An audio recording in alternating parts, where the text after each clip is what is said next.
महाराज कृष्णदेव राजा का दरबार लगा था। तेनाली, तुम तो जानते हो हमें अनोखे पशु पक्षी पालने का कितना शौक है। जी महाराज, जानता हूँ, पर मुझे आपका ये शौक कुछ खास पसंद नहीं है। और वो क्यों भला? अरे क्योंकि मेरे अनुसार पशु पक्षियों को आजादी मिलनी चाहिए। उन्हें आजाद जीवन जीने का पूर्ण हक है, बिल्कुल हम इंसानों की तरह। इस बात पे विचार विमर्श चल ही रहा था कि एक सिपाही महाराज के सामने आया। महाराज की जय हो। एक परदेसी व्यापारी आए हैं, चतुर पंडित। कह रहे हैं कि उनके पास आपके लिए कुछ अनोखा है। आपकी आज्ञा हो तो उन्हें भीतर भेजा जाए। आज्ञा है।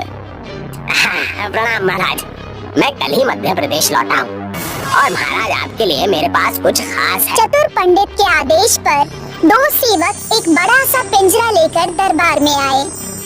पेश है महादाम मोर। लाल रंग का मोर देखकर महाराज कृष्णदेव राज चौंक गए।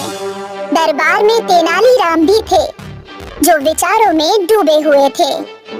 अद्भुत, हमने कभी ऐसा अद्भुत मोर नहीं देखा है। इसे पकड़ने के लिए मेरे आदमियों को 2 साल मेहनत करनी पड़ी। ये बहुत ही दुर्लभ प्रजाति का मोर है महाराज। आपने ऐसा मोर कहीं नहीं देखा होगा। इस मोर को पकड़ते ही मैं आपके पास आ गया, क्योंकि मैंने सुना था कि आपको अनोखे पशु पक्षियों का बहुत शौक है। तुमने बिल्कुल सही सुना था। ये लाल रंग का मोर हमें पसंद आ गया। क्या कीमत है इसकी? महाराज, 100 सोने के सिक्के। यहाँ तेनालीराम के मन में एक विचार आने लगा। लाल रंग का मोर जंगल में था और शिकारी जानवरों की इस पर नजर नहीं पड़ी। ये कैसे संभव है? कुछ तो गड़बड़ है। सोचिए मत महाराज, इस दुर्लभ मोर के लिए ये बहुत छोटी कीमत है। 1 मिनट महाराज, मुझे ये सौदा सही नहीं लग रहा। 100 सोने के सिक्के एक मोर के लिए बहुत ज्यादा कीमत नहीं है। अगर आपकी आज्ञा हो तो मैं खुद आपके लिए ऐसा मोर ढूंढ कर लाऊंगा। मुझे बस थोड़ा सा समय दीजिए, बस। हम तुम्हें 1 महीने का समय देते हैं तेनाली।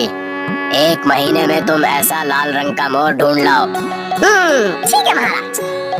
तेनालीराम मध्य प्रदेश नहीं गए, बल्कि उन्होंने अपने जासूसों को काम पर लगाया। अरे पता करो, ये मोर रंगने वाला कलाकार कौन है? उसे मेरे पास लेकर आओ। जी उस्ताद, हम लोग जल्दी उसका पता लगा लेंगे। हाँ, दोनों जासूस काम पर लग गए। वो गांव-गांव घूमते रहे और फिर उन्हें एक ऐसा व्यक्ति मिल ही गया जो जानवर और पशुओं को रंगता था। अरे भाई, क्या तुम मोर रंग सकते हो? हाँ, क्यों नहीं। अभी हाल ही में एक मोर को लाल रंगा था। जासूसों को कलाकार मिल गया। वो उसे पकड़कर तेनालीराम के पास ले गए। अरे ये वही कलाकार है जिसने मोर को लाल रंगा था। बहुत खूब। मुझे माफ कर दीजिए अगर मुझसे कोई गलती हुई हो तो। मैंने तो बस पैसे के लिए काम किया था। तुम्हें मेरे लिए वैसे ही 10 मोरों को लाल रंगना होगा। ठीक है जजमान। कलाकार ने तेनालीराम के लिए 10 मोर रंग दिए।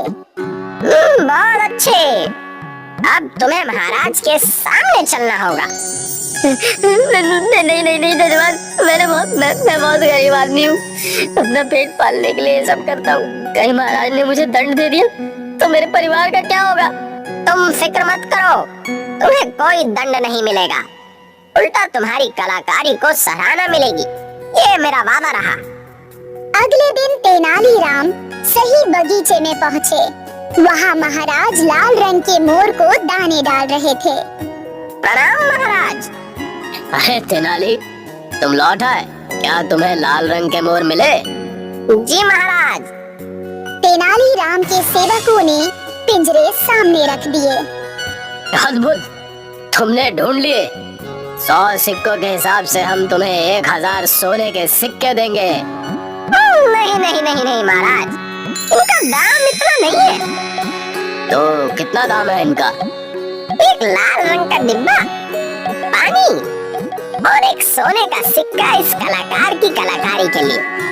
ये सुनकर महाराज कृष्णदेव राज आग बबूला हो गए। धोखा, हमारे साथ धोखा हुआ है।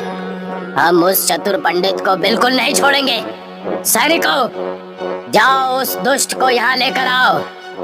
महाराज के आदेश पर सैनिक चतुर पंडित को पकड़ लाए। तुम्हारी इतनी हिम्मत कि तुमने हमें धोखा देना चाहा, तुम्हें दंड जरूर मिलेगा। नहीं महाराज, मेरे हिसाब से ना ही चतुर पंडित की गलती है और ना ही इस कलाकार की। गलती तो आपकी है। हम समझे नहीं। अनोखी और अद्भुत चीजों को पालने के चक्कर में आपने बुद्धिमानी का प्रयोग किया ही नहीं। क्या किसी जंगल में लाल रंग का मोर जीवित रह सकता है महाराज? क्या जंगली जानवर ऐसे मोर को जिंदा छोड़ देंगे? नहीं, तुम सही कह रहे हो तेनाली। गलती हमारी है, पर इस चतुर पंडित और इस कलाकार ने हमें धोखा देना चाहा। अरे इस कलाकार को तो इस बात की खबर तक नहीं थी महाराज। ये कलाकार तो पशु पक्षियों को रंगता है महज कुछ सिक्कों के लिए। और रही बात इस चतुर पंडित की, तो इसके लिए कुछ महीनों के कारावास की सजा काफी है। इसकी अकल ठिकाने आ ही जाएगी। ठीक है, हम इस कलाकार की कला का मान करते हुए इसे 10 सोने के सिक्के इनाम में देते हैं और चतुर पंडित को 3 महीने का कारावास। कलाकार ये सुनकर बहुत खुश हुआ। धन्यवाद महाराज, बहुत बहुत धन्यवाद। तेनालीराम जी, आज आपकी वजह से मेरी कला को मान मिला है। मुझे तो यकीन था मुझे दंड मिलेगा, पर आप अपनी जुबान पर खरे उतरे। आपको बहुत बहुत आभार। कोई बात नहीं दोस्त, तुम खुश तो मैं भी खुश। और मैंने महाराज के काफी पैसे भी बचा लिए। और हमें ये भी समझ आ गया कि हम बेफिजूल ही अनोखे और अद्भुत पशु पक्षियों को पालने का शौक पालते हैं। आज से हम ऐसा कुछ नहीं करेंगे। धन्यवाद महाराज।